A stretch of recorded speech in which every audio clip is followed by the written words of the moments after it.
tenemos que llevar adelante un plan agresivo y esa va a ser una de las primeras indicaciones del ministro de Educación. Además, tenemos que revisar la forma en que está diseñado el currículum de estudio, porque se están dejando de lado cosas muy importantes como es la historia de nuestro país, la educación cívica, la formación de valores a través de ciertas materias de tipo social. Necesitamos hacer hincapié y centrarnos en una matemática que le permita al estudiante desarrollar pensamiento lógico.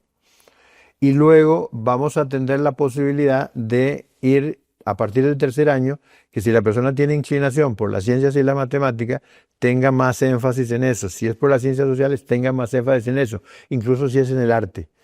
¿Por qué? Porque necesitamos formar un ciudadano integral. Al mismo tiempo, tenemos que diseñar programas y proyectos que nos permitan visualizar cuál es el joven que se va a graduar en el año 2045. El ministro de Educación tiene que entender, uno, que los docentes valen la pena porque es los que están al frente de los chicos y no podemos quitarle hasta las autoridades a ellos en el aprendizaje. Quien puede hacer una evaluación al niño en el aula es el docente. Ahora, la gran pregunta es si los docentes están con las capacidades para esto o si fue que en un momento también perdimos a los docentes y por qué. El ministro de Educación tiene que ser alguien que ame la educación, que lo tenga en el corazón, porque también la docencia es mucho de vocación y creo que eso se perdió. El ministro de Educación no puede ser alguien que venga con la pomada canaria que al final no sirvió para nada. Tiene que ser alguien para nosotros que conozca, y ese es nuestro compromiso, que conozca a la vida de educación del país y que quiera devolverle a Costa Rica la educación que se merecía. Bueno, yo creo que más bien hay que quitarle poder a los políticos en este caso en materia de educación y empoderar más a un Consejo Superior de Educación que sea escogido con un nivel técnico superior al que hoy se tiene para que pueda dictar verdaderamente cuáles son las causas que se tienen que hacer en materia de educación y que el político que se va a estar representado en este caso por el ministro tenga nada más la posibilidad de ser un facilitador o un fiscalizador, pero no el que tome las decisiones trascendentales porque muchas veces no está capacitado para eso. Tenemos que sacar la educación adelante con los docentes, con los profesores. Hay problemas serios en la percepción de muchos de los docentes en que sienten que la labor no se ha dignificado y no se les respeta.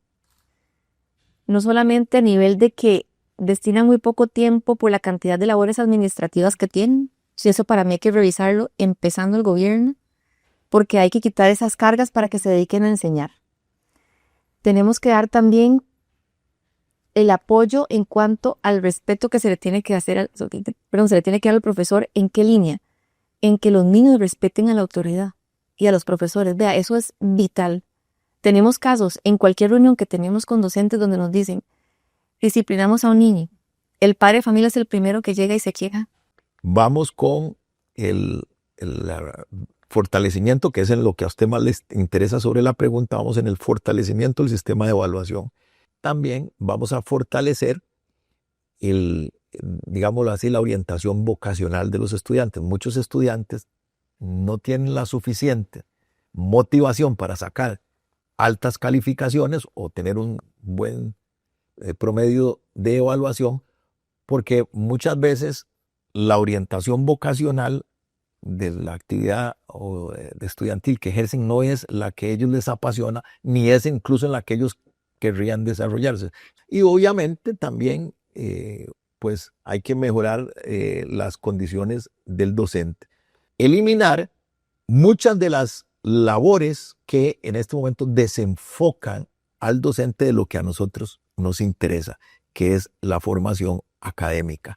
Bueno, lo primero es que ya tenemos eventualmente una persona que es muy capaz. Eso es lo primero que hay que distribuir. Y dentro de las responsabilidades de anticipación y planificación están 3 elementos. Lo primero es que si planificamos en el corto plazo, no podemos exigir los primeros resultados en el primer año, porque todo gobierno cuando entra ejecuta lo que le dejó el gobierno anterior. Eso es lo primero que hay que comprender. A partir del segundo año, la medición específica sobre dotar a nuestros niños de ese conocimiento y ver cuáles han sido sus mejoras. Y esto únicamente se hace con evaluaciones dentro de los centros educativos. Y sabemos que aunque la carga administrativa del maestro y el director hoy es bastante, estamos hablando de que ellos deben enfocarse en enseñar y no en llenar llenar formularios, tenemos en el corto plazo también la responsabilidad en los primeros 2 años de quitarle todas estas cargas administrativas al docente. Yo todos los días me paso con muchachos y muchachas viendo cómo es una tarea para ellos ir a aprender, y es muy triste porque el sistema educativo, cuando aprendimos a leer y a escribir, lo hacíamos porque queríamos, aprendimos a caminar porque queríamos, nos metemos a la escuela, al colegio, básicamente es ir a hacer exámenes, ver cómo los copiamos y no aprender. Yo creo que una de las medidas centrales es volver a empoderar al estudiantado. Hay un gran problema de criminalización de los muchachos y las muchachas, que entonces en lo que se refleja es que se les ve como una especie de amenaza en lugar de actrices y actores centrales del proceso educativo. Creemos que una de las cosas que tiene que hacer inmediatamente cualquier ministro de educación que quede es abrir espacios para que los estudiantes y las estudiantes no solo tengan voz, sino que también tengan voto y poder de decisión sobre lo que se les enseña, cómo se les enseña y para qué se les enseña. Porque aquí viene cualquier ministro de turno, cambia absolutamente todo, o como la ministra que tuvimos, que se inventó, no sabemos muy bien todavía cuál es su política educativa, fue una cosa etérea así. Eso sucede porque no se escucha a los profesores y a las profesoras, no se escucha a los estudiantes y a las estudiantes, y no se escucha a los padres y madres de familia. Primero que nada, tenemos que ver la nivelación de los estudiantes. Con ello vamos a lograr que haya menos deserción en las escuelas. La mayor deserción se está produciendo a nivel de tercer año de colegio. Sin embargo, nosotros vamos con el sistema que vamos a implementar, vamos a dar trazabilidad también a los muchachos, vamos a tener un expediente digital para cada muchacho para poder seguir cómo va completando sus etapas en la escuela.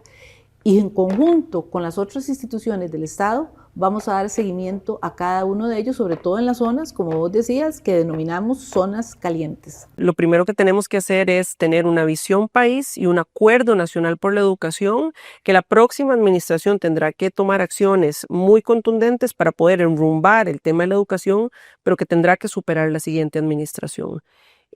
Nosotros estamos planteando dentro de la estrategia para los próximos 4 años, lo primero es un incremento progresivo en el presupuesto para educación, muy específico en algunos programas sociales que nos garanticen que no tengamos una disminución de la matrícula como lo estamos viendo y que los chicos y chicas no sean expulsados del sistema, pero también estamos incorporando, y posiblemente es un poco a donde va tu pregunta, estamos incorporando cómo podemos mejorar la gestión administrativa del MEP, haciendo crecer la plataforma Saber y digitalizando todo el sistema para quitar duplicidades, generar eficiencias y sobre todo bajar burocracia, y cómo mejorar la gestión desde el aula trabajando muy de la mano con los y las docentes.